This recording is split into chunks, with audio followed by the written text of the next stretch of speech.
Thursday morning, March 18th, the season of Lent, 40 days of testing, and today is day number 26. And 26 is a huge number when we think of in connection to 40 days. It means that we're just 2 weeks away from celebrating Holy Week, celebrating the resurrection of Jesus, just 2 weeks of the season of Lent that is left. And today we are in Daniel chapter 1.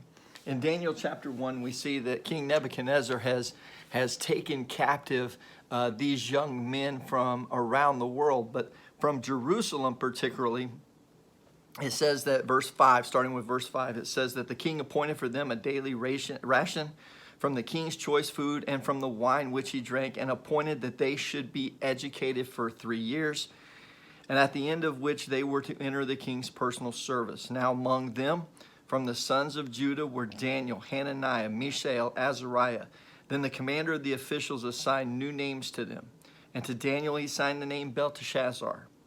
To Hananiah, Shadrach. To Mishael, Meshach. And to Azariah, Abednego. But Daniel made up his mind. He resolved that he would not defile himself with the king's choice food or with the wine which he drank. So he sought permission from the commander of the officials that he might not defile himself. We'll pick up reading in a second, but have you ever made up your mind?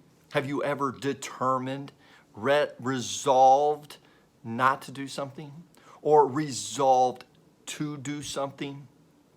So what this scripture is trying to tell us is that there is a very powerful force inside of us, and it's whatever makes us so determined that we're going to do something. We're going to push through. Now, verse 9 says, "Now God granted Daniel favor and compassion in the sight of the commander of officials, and the commander of the officials said to Daniel, I am afraid of my lord the king, who has appointed your food and your drink. For why should he see your faces looking more haggard than the youths who are your own age? Then you would make me forfeit my head to the king." Verse 11 is the key part. But Daniel said to the overseer, whom the commander of the officials had appointed over Daniel, Hananiah, Mishael, and Azariah, "Please test your servants for 10 days, and let us be given some vegetables to eat and water to drink." And so Daniel is going to put himself through the test. And he's going to put himself through the test because he's determined. He is resolved. He's made up his mind that he's not going to defile himself. He's not going to defile himself. We only have 2 weeks left of the season of Lent.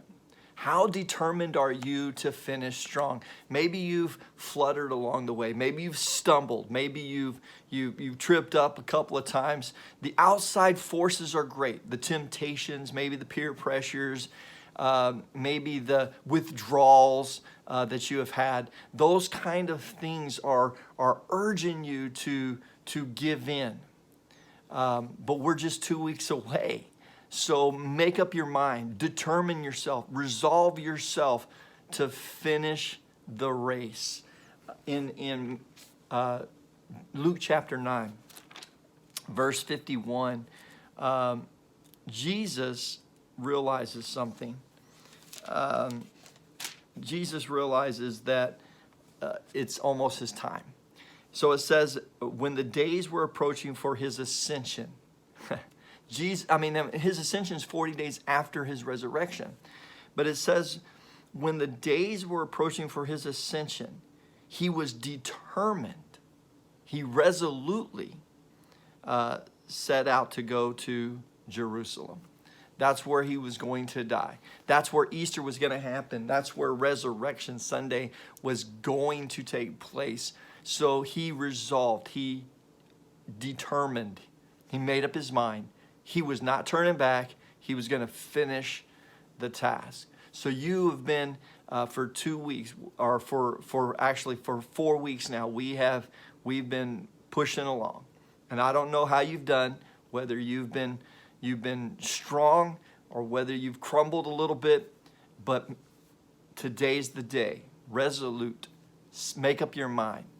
Be determined to finish the job that you've started. Well, Daniel and his buddies, they finished the job 10 days after testing. Nebuchadnezzar tested them, and they were 10 times greater than all the others that had tested with them. So God blessed Daniel's resolution. So thank you guys so much for watching. I pray y'all have a blessed and amazing day.